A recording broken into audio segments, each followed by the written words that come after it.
Andy, what's the latest on Pete Alonso? Well, Sal, from the Mets standpoint, there really is nothing new to report. And I checked for the purposes of this show what we sat here 1 week ago today and talked about. The Mets believing that the talks had reached a point in which they thought Alonso was going to likely depart and sign elsewhere, and that was their expectation. Nothing's really happened since. No meaningful talks, no progress, no non-progress. It's just like that's where it was at, and that's where it remains at. So that's the Met-related update.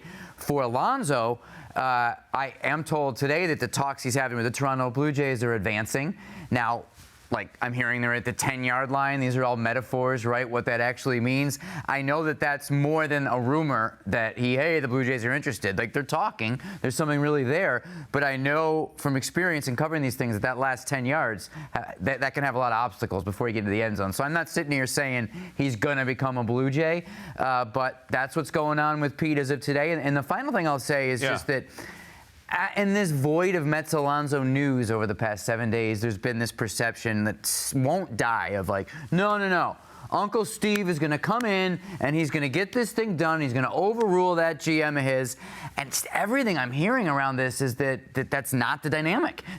David Stearns is making good money to run this team, and he is empowered to run this team. And Steve Cohen is not going to meddle. If they sign Pete Alonso somehow before opening day, it's not going to be because the owner stepped in and bigfooted the president of baseball. Just one quick follow-up there, and I think it's important because a lot of Met fans are still hanging or holding on to hope that maybe Pete will come back. The door isn't officially shut that Pete, theoretically, he could come back to the Mets at their maybe offer and still re-sign with the Mets, or where are you at with that? Nothing's changed since we sat here last Thursday when it felt like a more dramatic day.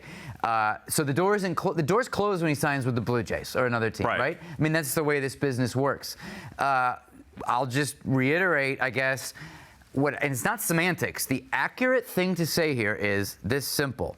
The Mets believe that Pete Alonso is going somewhere else. Did I say the Mets are certain? Did I say there's no chance? No, the Mets believe that Pete Alonso is probably not going to be a Met, and that's just where this situation's been sitting for 7 days.